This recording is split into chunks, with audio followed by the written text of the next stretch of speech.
परब मिलतो फल गे, कार्य नवरात्र के परब मिलतो फल गे। मिली जेतो फफ्फा मफिया के हॉल गे, मिली जेतो फफ्फा मफिया के हॉल गे।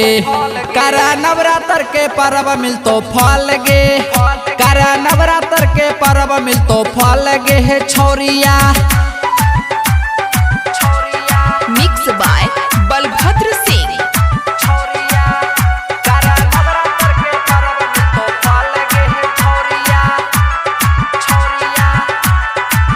मैया आतो तोरो घर दुखबा तोर ले तो हार मिलतो निमन तोरा वार दुश्मन जैतो तोर जर। आतो मैया तोरो घर दुखबा तोर ले तो हार मिलतो निमन तोरा वार दुश्मन तोर जैतो जर। चरवे खातिर लानी ली है गंगा जल गे, चरवे खातिर लानी ली है गंगा जल गे।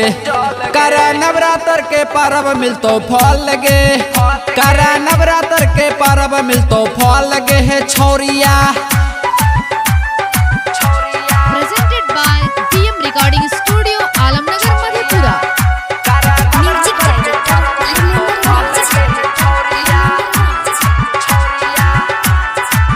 रोजे भोरे भियान गा के गोबर ली है यान, फाते हलवा पोरे पान माय के धोरी है दियान।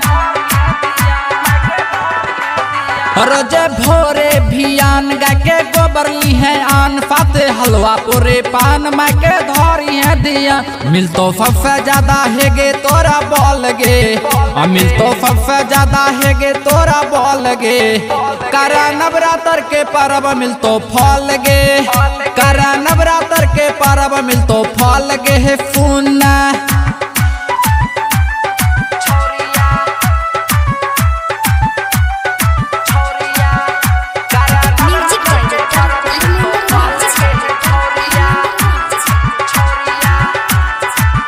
मैया दे तो आशीर्वाद इनकर महिमा आगाद, रितेश करिए बीसी बाप हो तो दुनिया आबाद।